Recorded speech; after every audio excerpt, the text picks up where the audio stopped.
Presidenti i Turqisë Recep Tayyip Erdogan gjatë konferencës në samitin e NATO-s ka folur edhe për veriun e Kosovës, ku janë të stacionuara forca të KFOR-it, të kryesora nga komandanti turk. Në përgjigjen e tij për gazetarin kosovar Ural Boshnjaku, Erdogan tha se përderisa KFOR-i turk gjendet aty, ai shpreson, duke përdorur edhe shprehjen inshallah, se nuk do të ketë asnjë problem.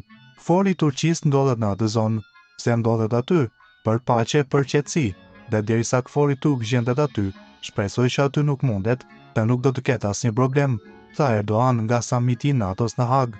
Sa kaq, forcat paqëruese të KFOR-it në Kosovë janë në komandën e një gjenerali turk që nga viti i kaluar, gjë që ka arritur ndikimin e Ankaras në rajon. Erdogan thekson se Turqia ka një interes të posaçëm për stabilitetin në Ballkan, dhe se ky është një qëllim i përbashkët me NATO-n. Ndërkohë, edhe sekretari i përgjithshëm i NATO-s, holandezi Mark Rutte, në një deklaratë të veçantë gjatë samitit në Hag theksoi rëndësinë strategjike të rajonit të Ballkanit Perëndimor për stabilitetin e Europës. Ai konfirmoi se NATO është duke ndjekur nga afër zhvillimet në Kosovë dhe në Bosnjë-Hercegovinë. Stabiliteti në Ballkanin Perëndimor është shumë i rëndësishëm për ruajtjen e sigurisë rajonale. KFOR-i është aktivist i pranishëm në Kosovë, ndërsa EUFOR mbetet në Bosnjë për të ruajtur rendin dhe qetësinë, tha Rutte. Ai po ashtu tregoi se ka pasur vizita të fundit në të dyja vendet dhe ka zhvilluar bisedime të gjera me liderët lokal për të garantuar një qasje të bashkërenduar mes aleatëve të NATO-s dhe BE-s. Rutte shtoi se NATO nuk do të kufizohet vetëm në deklarata formale apo qëndrime simbolike, por do të fokusohet në veprime konkrete për të parandaluar çdo përshkallëzim të mundshëm të tensioneve.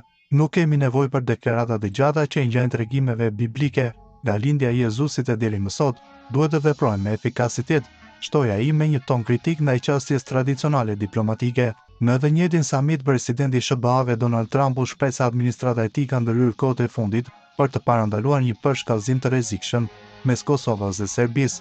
Ai e paraqiti këtë si një arritje personale edhe të stafit të tij diplomatik, e ndalëm Serbinë që ishte gati të vepronte, tha Trump në një konferencë për media të mërkurën në përfundim të samitit të NATO-s, teksa listonte numrin e konflikteve që kishte ndaluar në javët e fundit.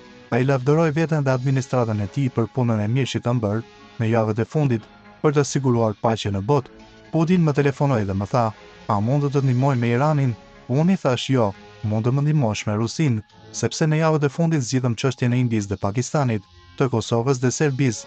Mendoj të prenden do të vinë Kongo dhe Ruanda, një luftë e tmerrshme atje, ku priteshin kokat gjithandej në Afrikë", tha Trump. Presidenti amerikan nuk dha detaje të tjera lidhur me atë që po ndodhte mes Kosovës e Serbisë, por disa ditë më parë, vetë ai ishte shprehur se paraardhësi i tij Joe Biden e ka dëmtuar perspektivën afatgjatë mes të dyja vendeve me disa vendime, të cilat ai quajti shumë të marra, por paralajmëroi se do ta rregullonte këtë punë. Trump tha mëtej se në mandatin e tij të parë ai ndali luftën mes Kosovës dhe Serbisë pasi sipas tij, situata mes dy vendeve ishte përshkallëzuar me intensitet të lartë.